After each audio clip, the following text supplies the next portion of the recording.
bagaimana kita di Dinas Kebudayaan melestarikan, pariwisata memanfaatkan, kita mengembangkan dan kita melakukan pembinaan.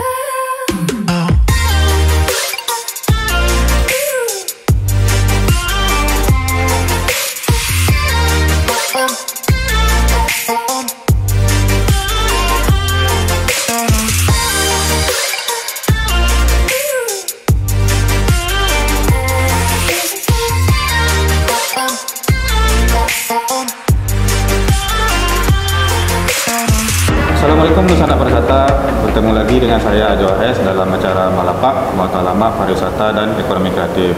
Nah, di sebelah saya sudah ada narasumber kita, Ibu Kebudayaan Provinsi Sumatera Barat, Kepala Dinas Kebudayaan Provinsi Sumatera Barat, Ibu Gemala Rampi. Assalamualaikum Bu. Waalaikumsalam warahmatullahi wabarakatuh. Alhamdulillah baik. Sedang sibuk apa sekarang? Kita sekarang sedang sibuk kegiatan rutin dan beberapa kegiatan-kegiatan workshop untuk seniman. Sebelum lebih lanjut, mungkin Nusantara Pariwisata ingin mengenal Ibu Gemala Rampi lebih jauh, misalnya dari mana berasal, latar belakang pendidikan, hingga menjadi kadis kebudayaan seperti saat ini. Bisa dijelaskan sedikit? Saya kampungnya di Pariaman. Padang Pariaman, Kota Pariaman sekarang ya, Kota Pariaman, maaf, Kota Pariaman. Kemudian melanjutkan sekolah di S1 aja ya, S1-nya di Fakultas Sastra, jurusan Sosiologi UNAN, dan S2-nya di Ilmu Lingkungan Pasca Sarjana UNP. Yang menjadi PNS? Menjadi PNS ditempatkan di Bapeda Provinsi sampai 13 tahun di sana. Sebagai apa? Mulai dari staf sampai jadi kasih. Kemudian pindah ke Dinas Tenaga Kerja dan Transmigrasi Provinsi menjadi sekretaris. Kurang dari 6 tahun di sana, dan tahun 2018 akhir ke Kadis Kebudayaan. 2018 berarti udah 3 tahun berjalan. Hampir 3 tahun. 3 tahun. Baik Bu, kemudian definisi budaya di mata seorang kepala dinas kebudayaan kira-kira apa Bu?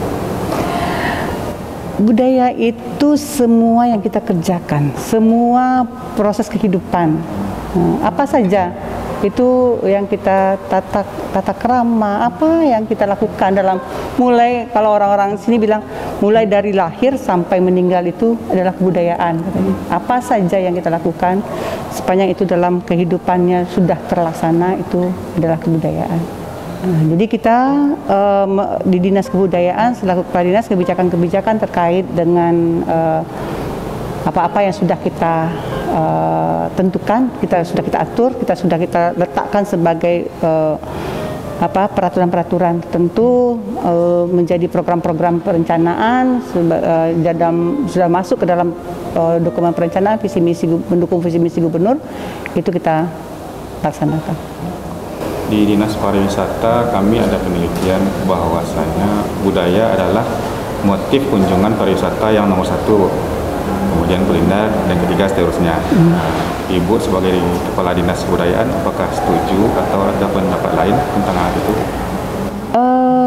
Setuju, karena memang begitu ya. Kita di Sumatera Barat, khususnya kalau Sumatera Barat dengan kekayaan budaya, kata orang ya, kekayaan budaya Minangkabaunya yang luar biasa, sejarahnya yang kita tahu luar biasa, itu saya setuju.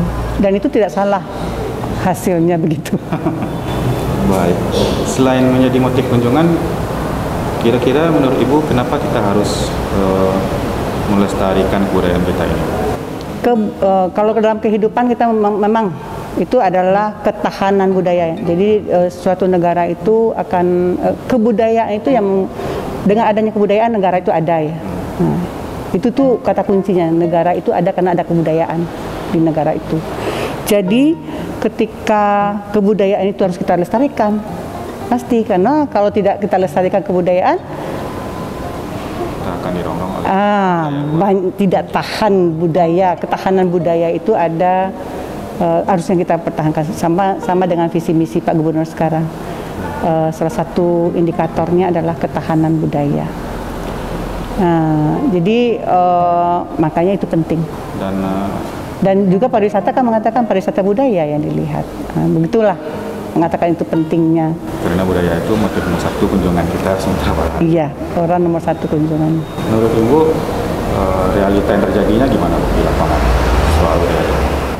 Kita masih kuat dalam berbudaya atau sudah dirongrong oleh budaya asing yang masuk ke dalam filosofinya dari dulu. Kalau kita baca sejarah tentang kebudayaan itu sudah dari dulu ya dipengaruhi oleh masuknya budaya-budaya lain. Kalau dulu kalau dulu itu ada tokoh-tokoh yang sudah pulang dari barat, dari luar negeri sekolah, masuk ke sini lagi, ke Minangkabau lagi, itu terjadi perubahan-perubahan. Jadi perubahan-perubahan itu sudah dari lama. Dan sekarang pun dengan teknologi, dengan banyaknya yang kadang-kadang sering tidak terkendali, kebudayaan juga terkikis dan kita alhamdulillah Provinsi Sumatera Barat mempunyai dinas kebudayaan. Tentu kita berharap banyak ini untuk agar kebudayaan kita bisa dilestarikan, bisa dimanfaatkan, bisa dikembangkan dan bisa juga dibina. Itu tidak seperti tahun ini kita buat 2 tahun lagi akan terjadi, tidak seperti itu, karena sudah banyaknya masalah yang masuk di kebudayaan ya, dengan yang kadang-kadang tidak bisa direm, tidak bisa ditembus dengan begitu saja. Mungkin perlu waktu yang panjang untuk bisa kebudayaan itu. Dan yang seperti apa kebudayaan yang harus kita pertahankan? Nah, ini sudah kita coba untuk berkolaborasi dengan kementerian juga untuk undang-undang kita saja untuk kebudayaan baru ada tahun 2017. Baru ada. Udah 75 tahun kita berdiri, undang-undang tentang kebudayaan baru ada. Dan itu baru disosialisasikan 2019. Secara bertahap pun kita mengejar untuk pelestarian budaya yang ada di kita. Dalam pelestarian itu banyak maestro-maestronya yang sudah tidak ada.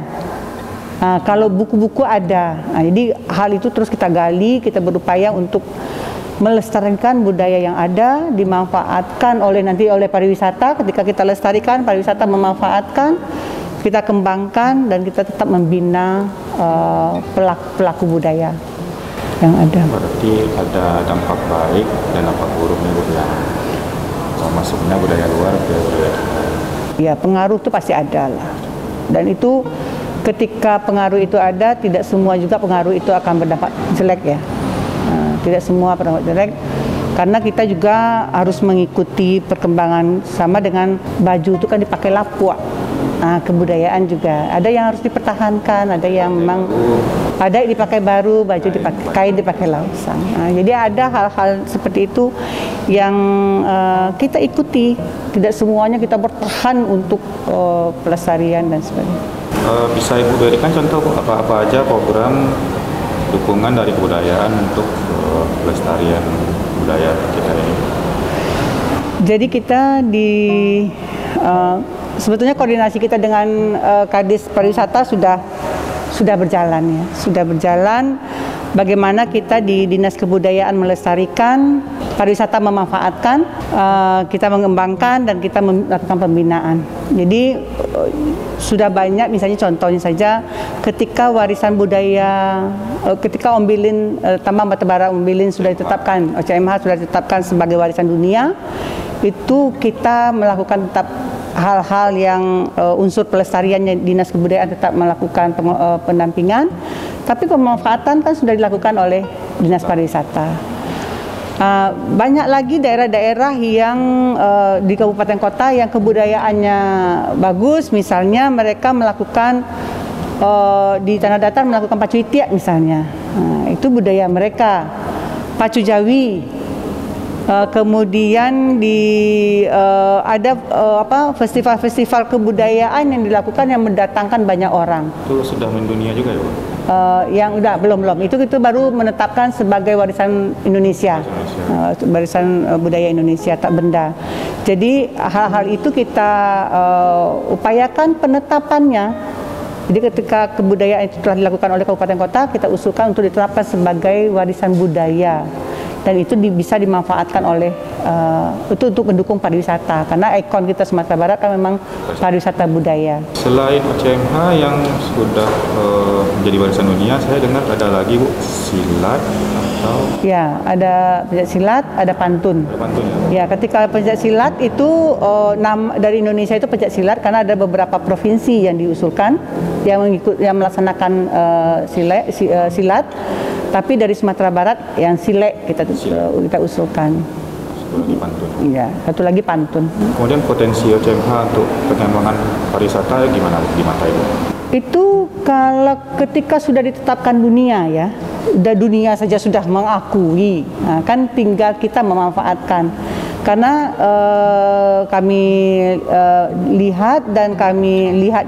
lihat data-datanya, kunjungan wisatawan dari mancanegara itu sudah masuk ke Sawalunto. Jadi masih berdampak ke Sawalunto. Belum lagi 6 kabupaten kota lagi yang terkait dengan itu. Mulai dari Teluk Bayur, Bu, ya? Iya, mulainya dari Sawalunto.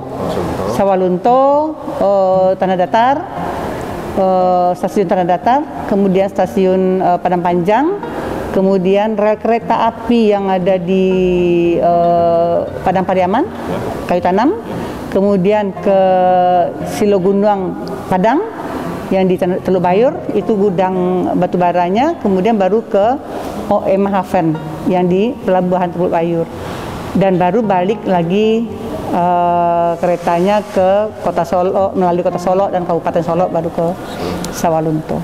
Daerah-daerah mana saja, Bu, yang berhasil mensinergikan budaya dengan pariwisata di Sumbar ini?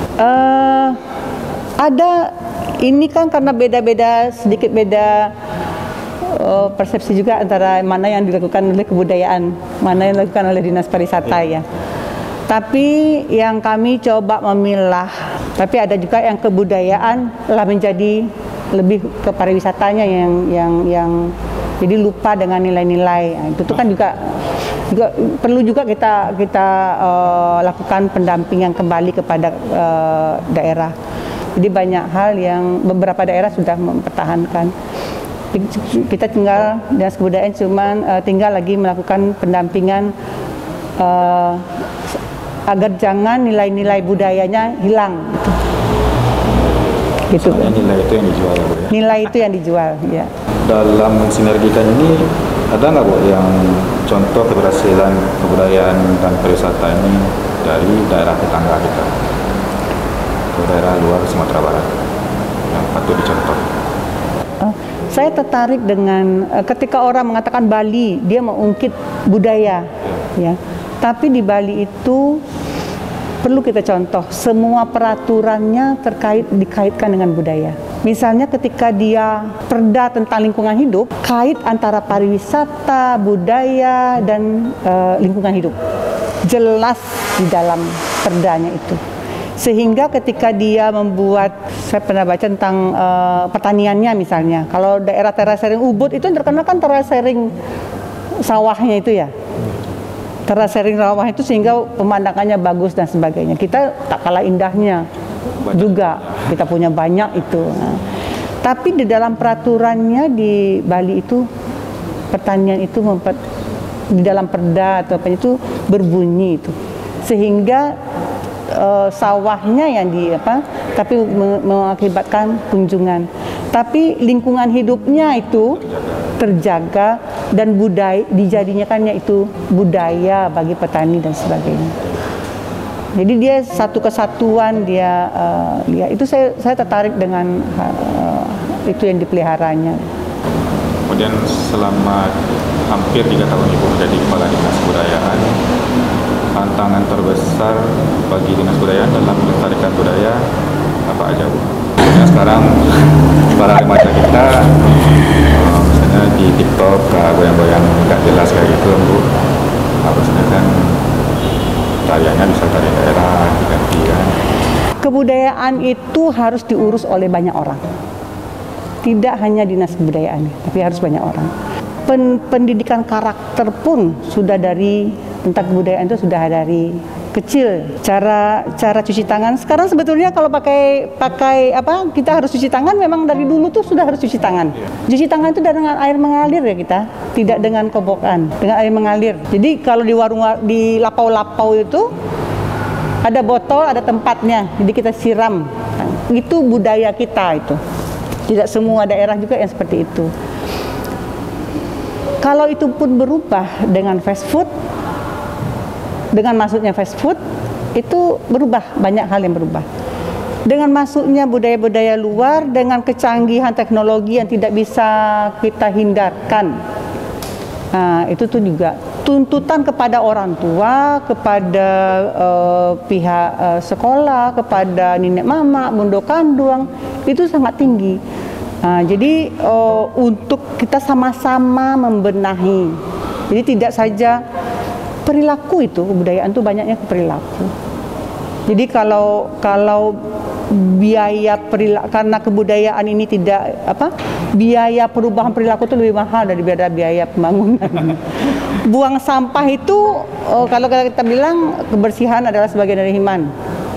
Kita bisa bicara gitu, tapi buang sampah kan kita masih sembarangan sekarang. Itu perubahan perilaku, tapi membudayakan itu. Jadi memang banyak tantangannya, banyak sekali tantangannya. Jadi makanya kita di Dinas Kebudayaan sudah ada pelestarian. Kita berusaha untuk secara bersama-sama mengajak banyak orang untuk secara bertahap ini ya, mengajak semua orang untuk kebudayaan itu kita semuanya mengerjakan kalau dalam hidup itu ya semuanya kebudayaan gitu. Berarti bari semua juga dengan semua dijinjing. Betul. Dan ketika pariwisata juga mengangkat pariwisata budaya, jangan sampai kebalik ya gitu. Jangan sampai tinggal nilai-nilai yang ada. Jadi ada hal-hal yang kita memang tidak bisa pakai sendal. Tapi untuk pariwisata kadang-kadang lupa pakai sepatu yang tinggi, atau kita punya songket ya. Kita punya songket, jangan pakai songket meteran. Nah, itu ya contoh yang apa? Kita punya songket kita, mau yang murah ada untuk yang murah. Yang mahal pun ada. Jangan pakai songket meteran untuk tampil. Ini pariwisata ya. Itu nilai, itu sudah ditetapkan songket menjadi warisan budaya tak benda Indonesia. Songket kita sudah. Nah, jangan sampai nanti tidak dipakai songket kita untuk acara pertunjukan atau acara apapun oleh pariwisata. Dipakai songket meteran. Nah, hal-hal itu tuh kami ayo kita sama-sama kita gitu. Nah, jadi dengan semua pihak kita berharap begitu. Itu sudah termasuk harapan untuk kemajuan pariwisata Sumbar ya Bu? Iya pasti. Kita kalau pariwisata budaya kita harus pelestariannya, harus nilai-nilai itu yang kita. Tapi untuk mendudukkan nilai-nilai itu memang kerja keras. Kerja keras bersama-sama. Tapi kalau kita mau, insya Allah lah ya. Karena Pak Gubernur juga mengarahkan seperti itu. Yang terakhir Bu, bisa kirim pesan ke Indonesia Pariwisata kita untuk tetap cinta dan melestarikan budaya yang ada di kita. Rusana sadonya, mari kita capai pariwisata berbudaya yang kita harapkan bersama. Sama-sama kita melakukan pelestarian untuk meningkatkan kunjungan wisata ke daerah kita. Sama-sama kita jaga. Baiklah Dusana Pariwisata, demikianlah perbincangan kita dengan Ibu Kepala Dinas Kebudayaan Provinsi Sumatera Barat, Ibu Gemma Ranti. Jagalah budaya kita, lestarikan, karena inilah yang akan menjadi jati diri kita di Sumatera Barat. Sebelum kita berpisah Bu, ini ada sedikit oleh-oleh dari kami. Oh iya.